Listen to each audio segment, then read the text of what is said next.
Welcome to REIFY Recapped. This session we are on number 3, game plan. Sculpt a strategy. This is where we learn to sculpt a strategy.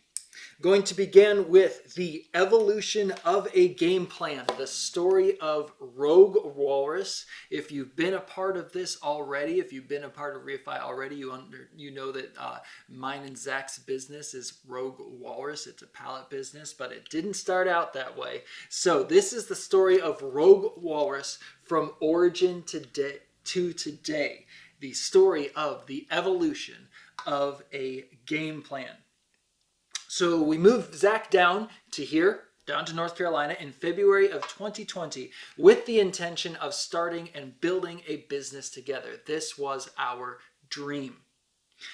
We tried real estate. That was the first thing we gave a shot at. Didn't really work so well. We found out we had success. We were building a successful real estate business. It was going well, but there wasn't a lot of passion there for us. That wasn't what we were really looking for to fulfill that dream that we had. Market to ministry began. That was the first origin of and the first version of this group that is now REIFY. And Brother Woodbury started Market to Ministry.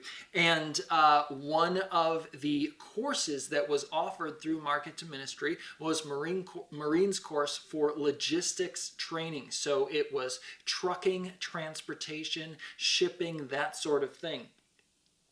And so we thought this was actually really, really cool. We got really excited about it. We're like, okay, this seems like it really might be that thing, that business that we can build together. We need a pickup truck, we need a trailer, and, we can go for this. This is cool. So here we go. We had a vision. We decided to design a brand concept around a trucking business, which is still in place. And here is the brand concept that we designed.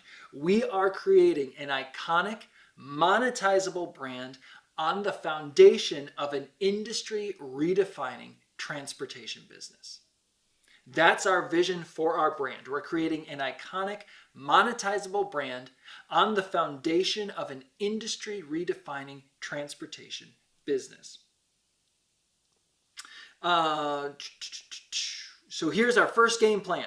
However, we discovered that the costs and the barriers to entry were too high to start a trucking to get started in trucking. For example, we needed a new 3/4 ton truck, we needed a 30-foot trailer, or we needed a box truck, etc., plus DOT legal expenses, starting expenses, all that kind of stuff. So we realized it was going to be way too expensive to get started from scratch in a transportation business. So we sat down and began to develop game plan number 2. We wrote out exactly what we needed in an ideal startup situation based on what we had learned from researching what it would take to get a transportation business started. Here's what we came up with.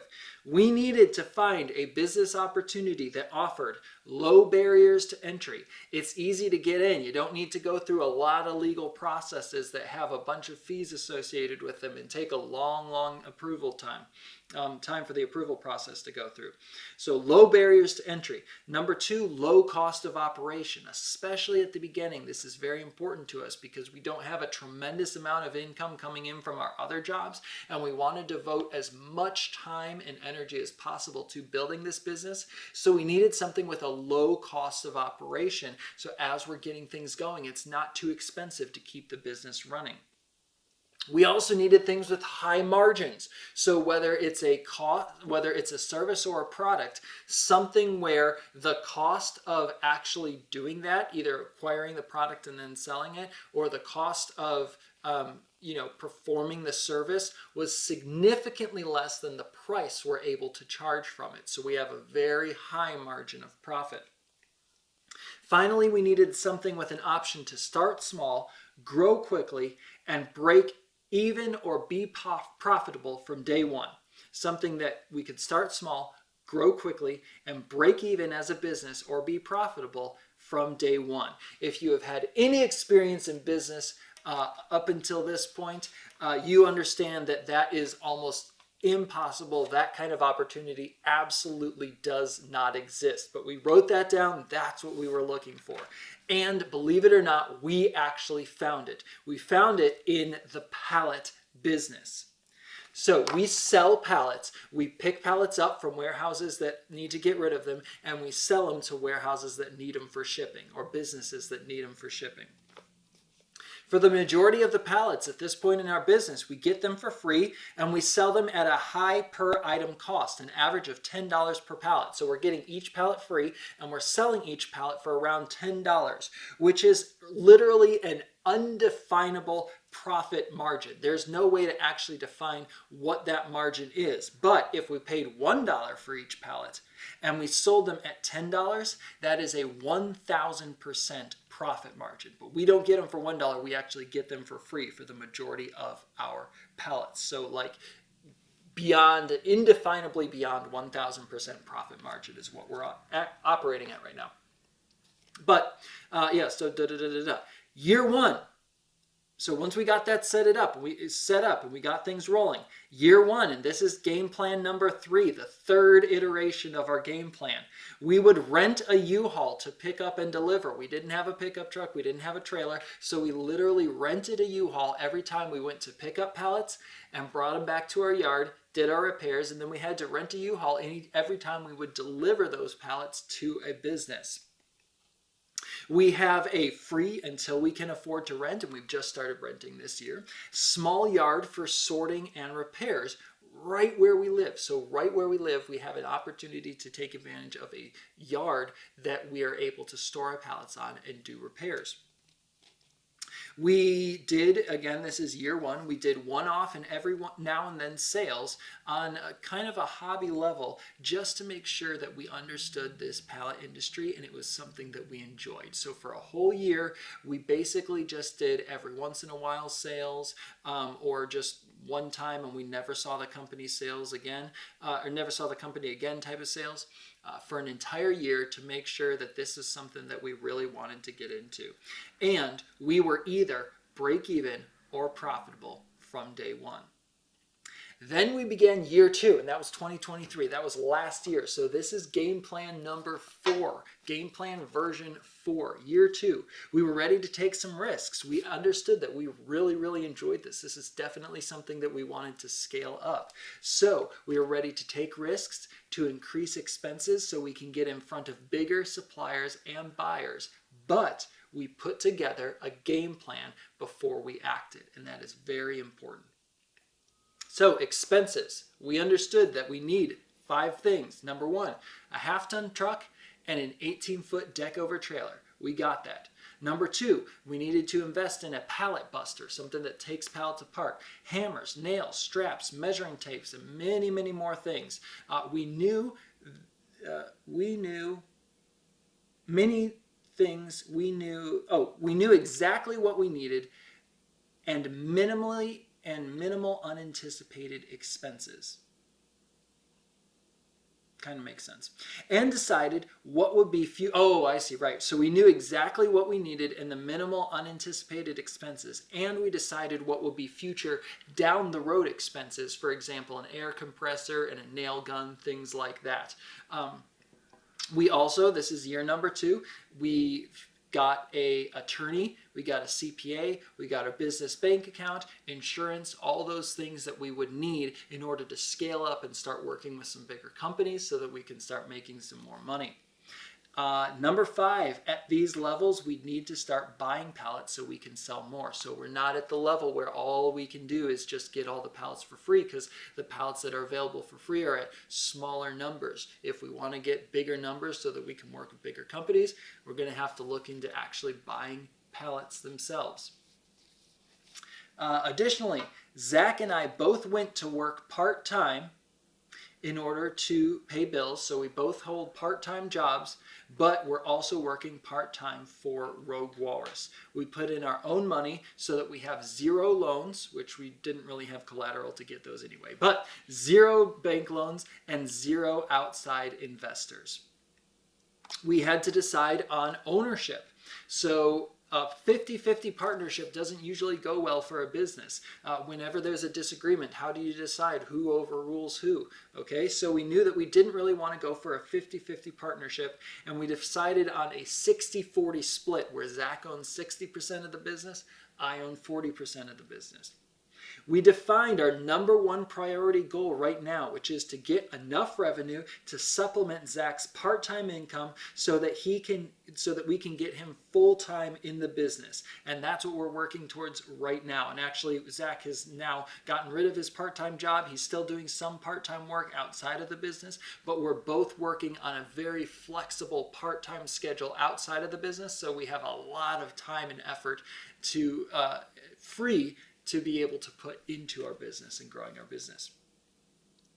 We recently signed our first consistent weekly customer, and now we're in talks with some big time local companies that are going to increase our supply and our sales quite a bit. So our next step, and this is going to be game plan version 5, is to break into the Greensboro market. So we're developing our game plan for actually breaking into the market of businesses that are outside of our local area. So that's game plan version 5. So all that to say, Zach and I have big dreams for Rogue Walrus. We are clear on our vision. We're not just building a business, we are building a brand. We are building a power plant of perpetual revenue generating production. We are building a massive money-making machine. To do that, we have needed to create and to edit repeatedly, again and again and again, an effective game plan. That has been absolutely fundamental to even getting established in the first place and then helping us to grow and scale our business and optimize our output. Notice that when I'm talking about developing a strategy, I didn't say write a strategy, I didn't say type a strategy. I said sculpt a strategy. Why? Because if this is going to work, if this is really going to work for you like it's working for us, you need a strategy that is so real you can feel it. That's why I say sculpt a strategy, because you're not just writing something down, you're literally sculpting something that is so real you can feel it. Not just think it, not just write it, not just speak it, not just put it on a vision board so you can see it. You need a game plan that is so real you can feel it. How? First thing to do is actually not write a game plan. The first thing to do is get in the right state of being. I'm talking mentally and emotionally. I'm talking rationality and passionality. Before we even start designing a game plan, we have got to be in the right state of being. If you're not, you're going to get a big old 0.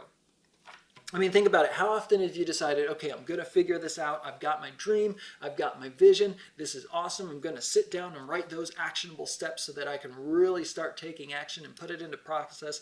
So you sit down with your pen and your piece of paper, or you open up your computer and you get ready to type and you look at that blinking cursor and you've got nothing. You sit there for 5 minutes, nothing. You sit there for 10 minutes, nothing. You have got nothing. Nothing's happening. What's going on? You're not lacking passion. You're not lacking motivation. What's going on? You've honed big dreams into a clear and fantastic vision, but your brain is just not connecting those dots between vision and reality. Maybe you literally have no idea what to do or how to start. Maybe you have so many ideas, so many gotta do thises and so many gotta do that's that it's actually overwhelming and you can't actually make sense of it. Either way, it's just too much, and it's just too much. Sometimes it's a confusing combination of both of them.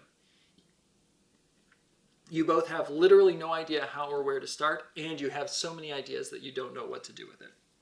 Before you can start making sense of what needs to be done, you've got to be in the right state, mentally and emotionally. And the two of those, your mental and emotional state, have got to be working harmoniously. Remember, reason and emotion are not enemies. God designed them to be powerful partners for your success. So, what are the key characteristics of a productive strategy sculpting state of being? All right, you got to be in the right state of being to sculpt a strategy. So what are the key characteristics of a productive strategy sculpting state of being? We've got to get you in a state of confidence, control, and circumspect optimism. That's what we're going for to develop the right state of being. Confidence, control, and circumspect optimism. Getting in the right state of being may just be half of the process, but it takes at least 80% of the energy and the effort you are going to need to create a game plan. Once you're in the right state of being, the rest is just going to flow, especially if you use the formula I'm going to give you at the end of this session. So, number one, confidence. How do we develop some confidence? In the next session, we're going to talk about taking action. And the amazing thing you'll discover is that when you have a clear game plan, a solid strategy, you will compound your confidence when it's time to take action. But here's the thing. You actually need confidence just to create that quality game plan in the first place. Listen, if I can get you generating some consistent, rock-solid confidence, if I can get you radiating dynamic boldness, you will be amazed at what you are capable of. So how do we get that jump start on confidence? Four things. 4 things to get that jump start on confidence. Number 1, write down everything that you can think of that you have successfully figured out and completed from childhood until now. No matter how small or inconsequential you want to convince yourself they are. Are you serious? Yes, I am. Okay, so let me read that again. Write down everything you can think of that you have successfully figured out and completed from childhood until now, no matter how small or inconsequential you want to convince yourself they are.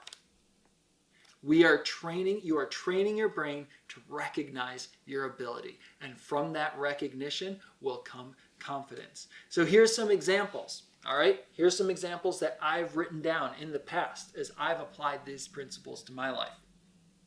When I was young, and I mean very young, like just a few years old, the window screen to my bedroom had a hole in it, and I was really worried that bugs were going to crawl in that hole and get into my bedroom. So I came up with a solution. I went into the kitchen, into the junk drawer, pulled out the Scotch tape, went back into my bedroom, and taped over that hole with Scotch tape.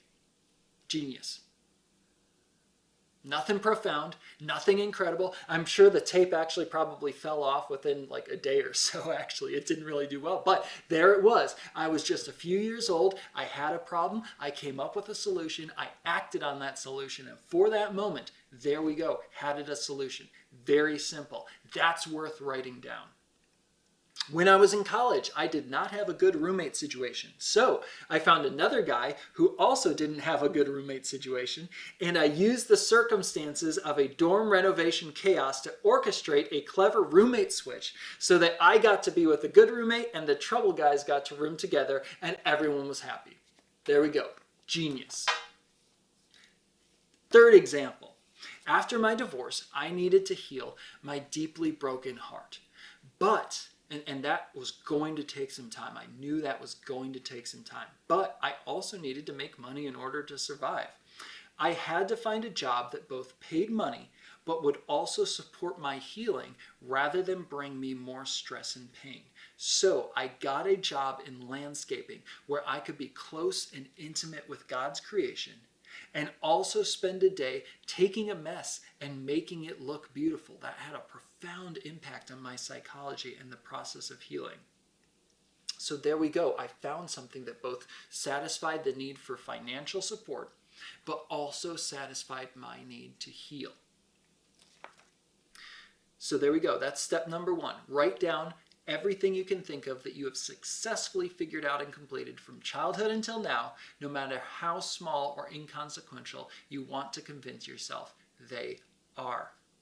That's how we're developing consequence. Step number 2, do some quick, simple brain problem-solving practices to get those brain neurons firing. So you can do brain puzzles. You can do little tasks around the house. You can help a friend come up with solutions. This actually feels really good when we're actually able to help not just ourselves, but to literally help other people and contribute to other people coming up with their own solutions. The more creative you can get with these, the better, but it's super simple. Number 2, do some quick, simple problem-solving practices to get those neurons firing. Number 3, for developing confidence, surround yourself with a confident, active community. You're looking for positive people who aren't just talking about it, they're literally acting on it. They're literally doing it. They are putting it into practice. A community a lot like REIFY, as a matter of fact. Step number 4 for developing confidence. Get in God's Word and remind yourself that He has designed and equipped you to do this. And not only that, but He literally empowers you to fulfill His designs for your life. I'll read that again. Get in God's Word and remind yourself that He has designed and equipped you to do this. And not only that, but He literally empowers you to fulfill His designs for your life. A great example of that is our theme verse for REIFY, Proverbs 16:3, which says, "Commit your works, your efforts, and your creations to Yahweh, the one who causes to be. And your plans, your ideas, your designs, your intentions, and purposes will succeed. They will be established, continue to stand firm, and have permanence." That's Proverbs 16:3 in the Benjamin's Amplified Version. All right, so there we go. That's how you develop some confidence. The second thing we want to develop to be in the right state of being for creating a good game plan is control. You need that confidence, but you also need some control. So here's a question. Is it a good thing to be a control freak? Is that a positive thing, to be a control freak? Here we go. I am 100,000% a control freak of the things that are in my power to control, and only those things. What I can't control, I prepare for to the best of my ability, and I trust that because I control well what I can, I will be able to handle whatever else comes up by the wisdom, strength, and the leading of the Holy Spirit. And not just handle, not just survive, I will literally be able to leverage and generate maximum value from every situation because I've controlled what I can.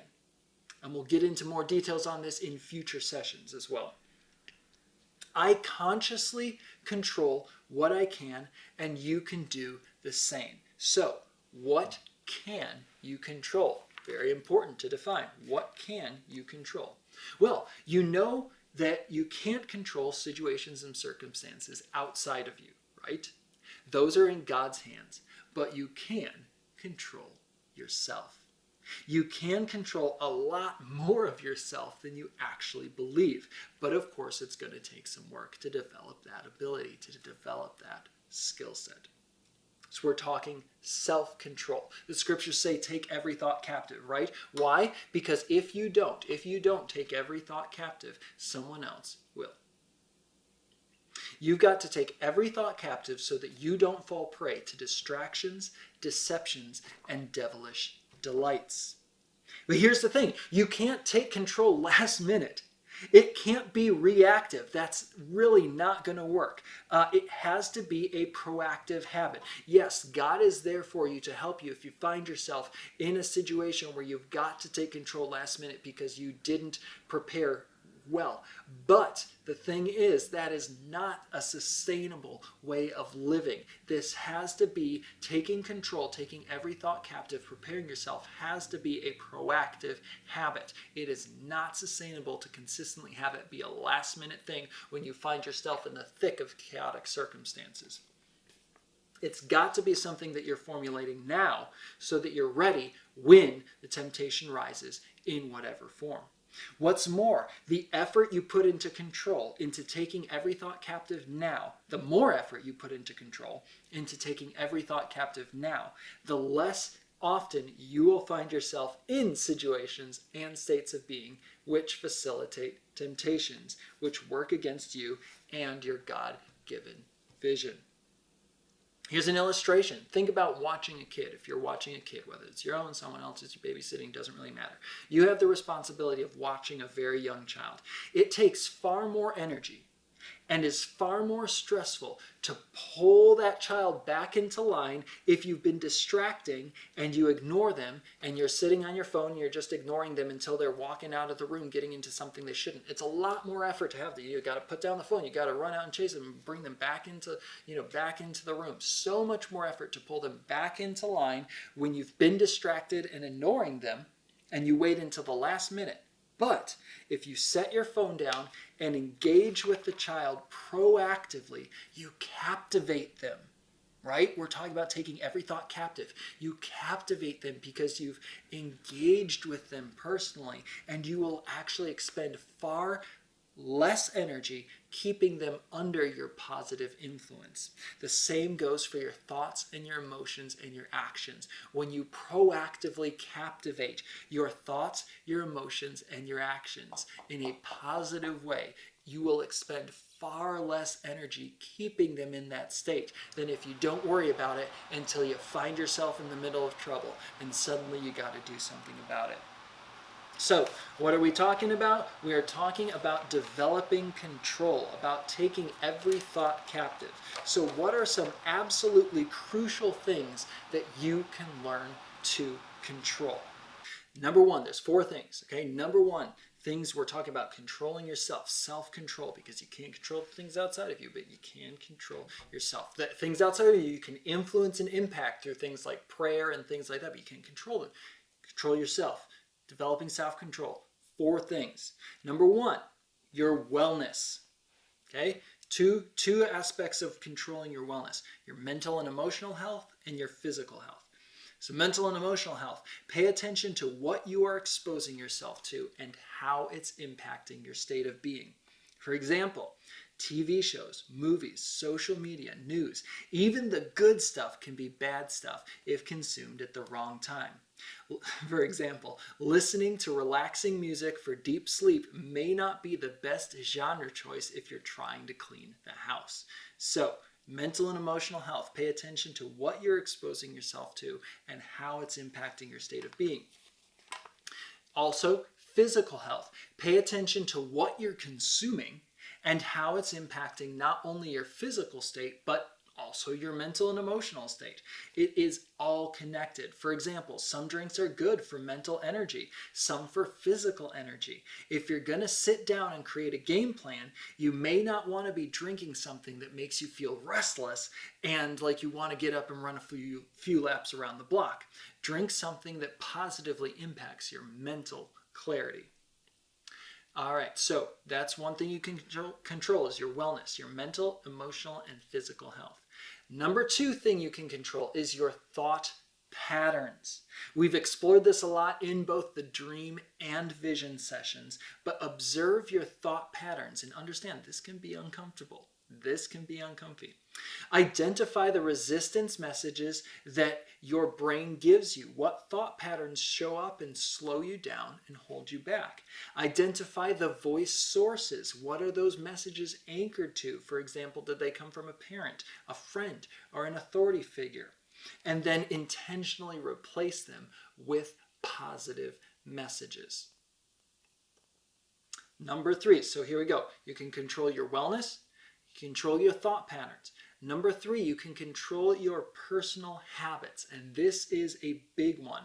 Observe how you spend your time. Like observing your thought patterns, this too can be uncomfy, but observe how you spend your time.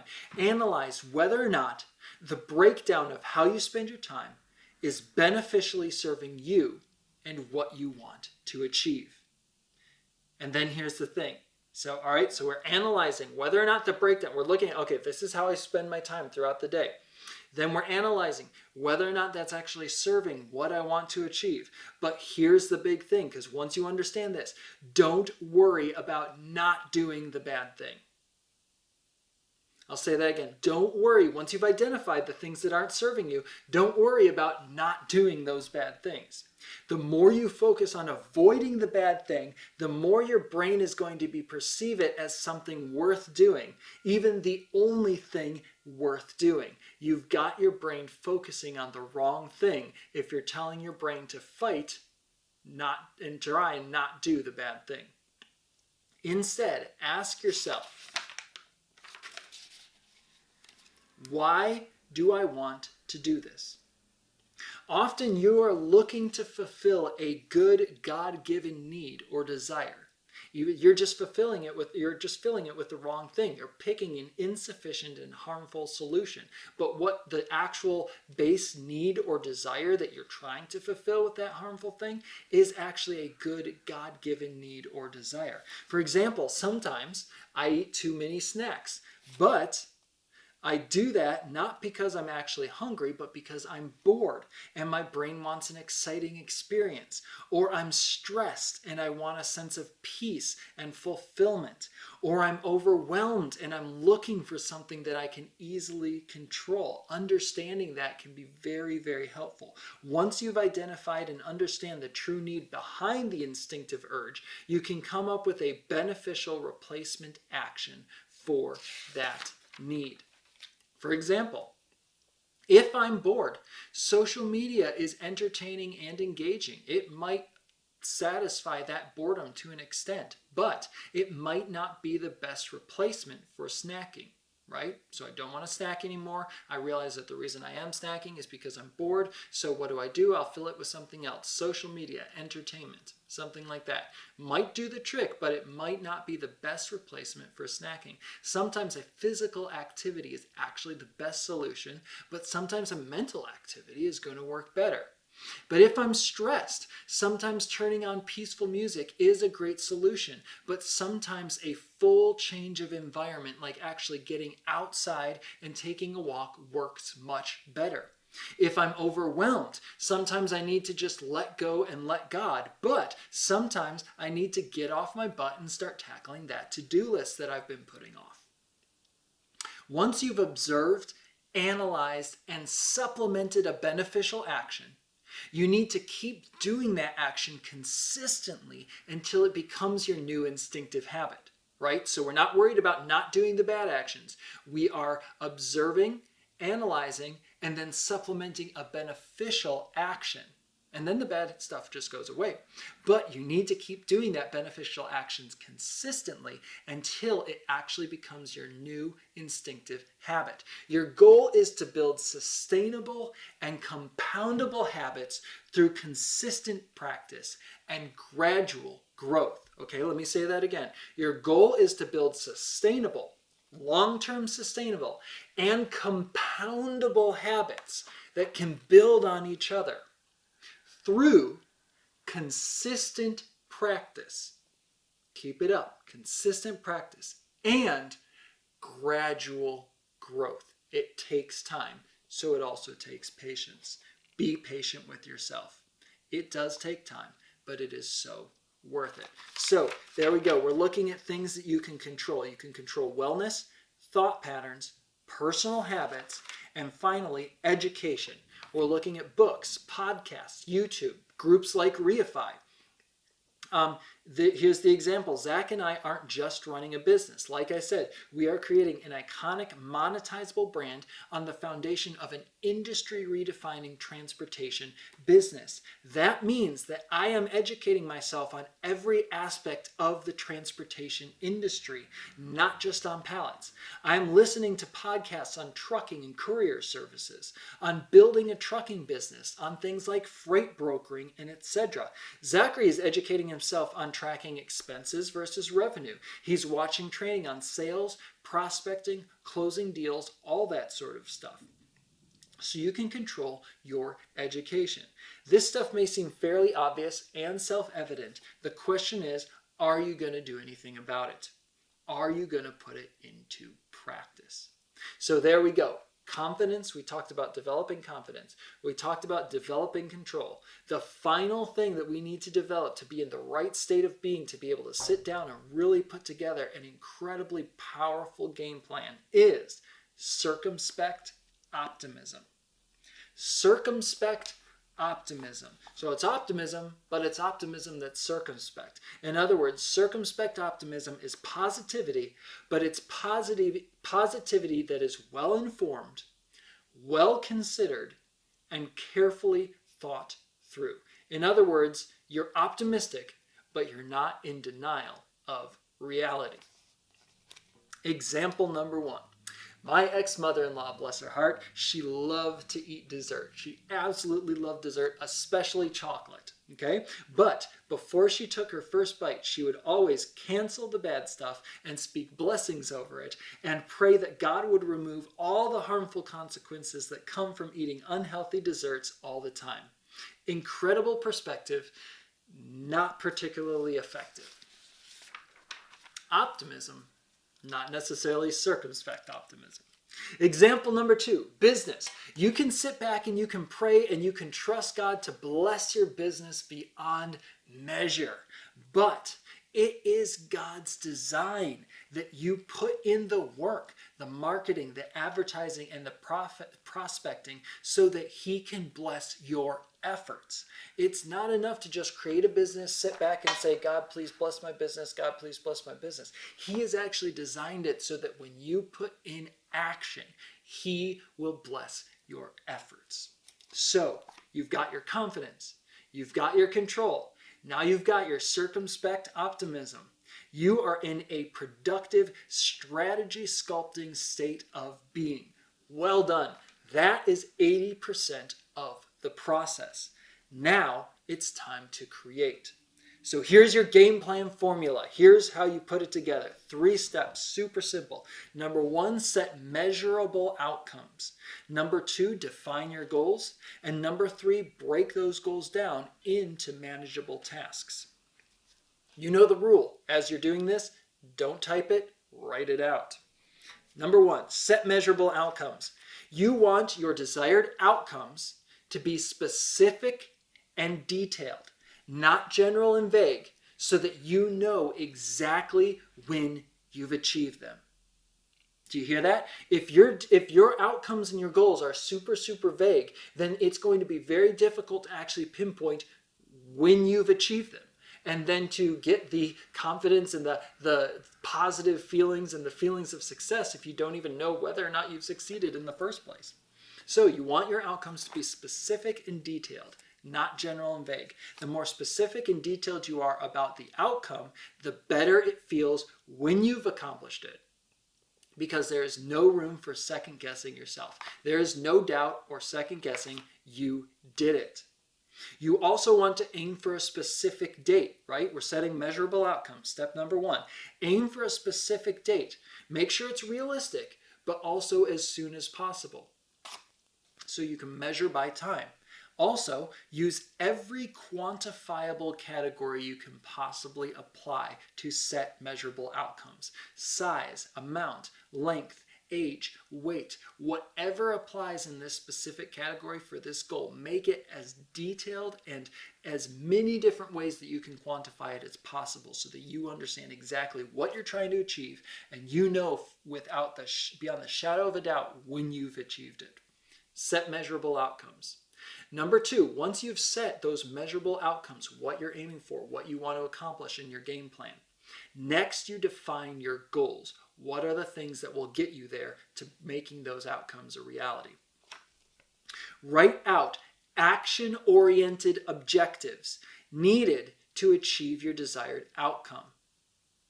Write out action-oriented objectives needed to achieve your desired outcome. So when you set measurable outcomes, you define the outcome. Now, in defining your goals, you're writing out action-oriented objectives that are needed to achieve those desired outcomes. Set goals that you know you can achieve. Okay, this is very important.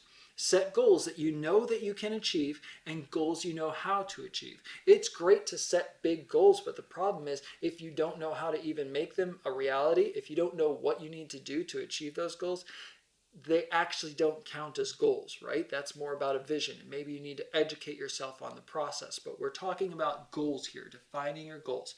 Set goals you know that you can achieve and goals you know how to achieve.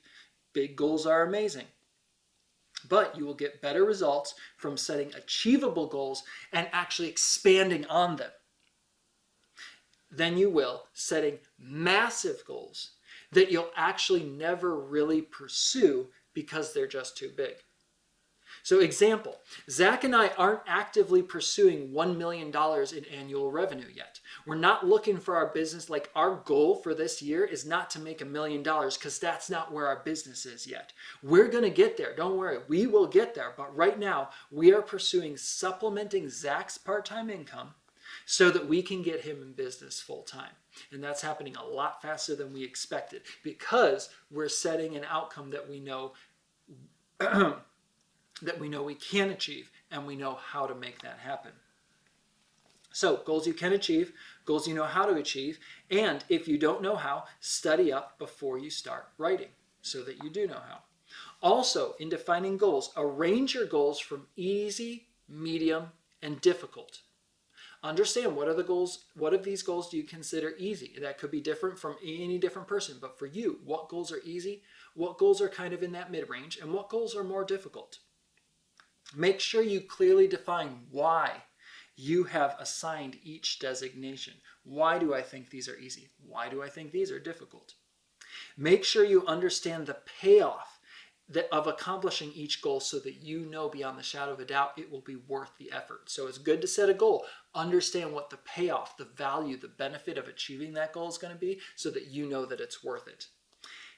It's possible to set goals that seem helpful, but based on what they actually achieve, weren't actually worth the time and the effort that you put into it. That's why it's important to set the payoff.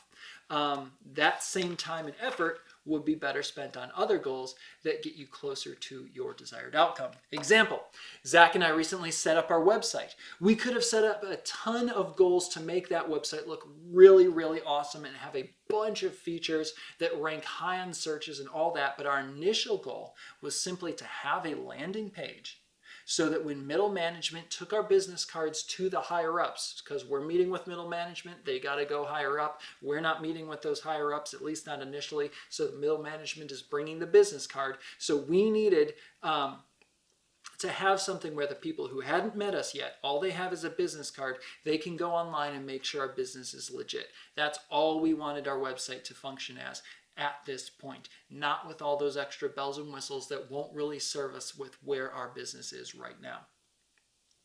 So right now we're focusing on prospecting and repairing pallets and things like that. So a more complicated website strategy will be beneficial to the business eventually, but there are more productive uses of our time and efforts right now. So we set a goal based on exactly what we wanted our website to do and didn't get distracted with all the cool stuff that we could do with it. All right, so there we go. So we had number one, set measurable outcomes. This is our game plan right here. All right, number one, set measurable outcomes. Number two, define your goals. And number three, third step, break those goals down into manageable tasks. For example, goal, have a website where managers can go and make sure we're legit businesses and not just scavengers looking for some beer money on the weekend. That's what we wanted to accomplish. So tasks, we needed to buy a domain. We needed to purchase a web building service. We needed to do a business photo shoot so that we had photos to put on the website. We needed to design and publish a homepage. Those are tasks that we broke down from the bigger goal. Here's the thing, when it comes to the order that you do as far as accomplishing or tackling these tasks, you're going to want to start with the small tasks and then tackle the big ones once you've built up momentum. I know there's a lot of people that say start with the big task because once you get beyond it, then it's just a bunch of small ones. All right. Well, here you go. That's what my notes say right there. But you got to ask yourself, is it worth it in the end to end with the easy stuff if you're already exhausted and frustrated, starting cold on the biggest, baddest task you've got?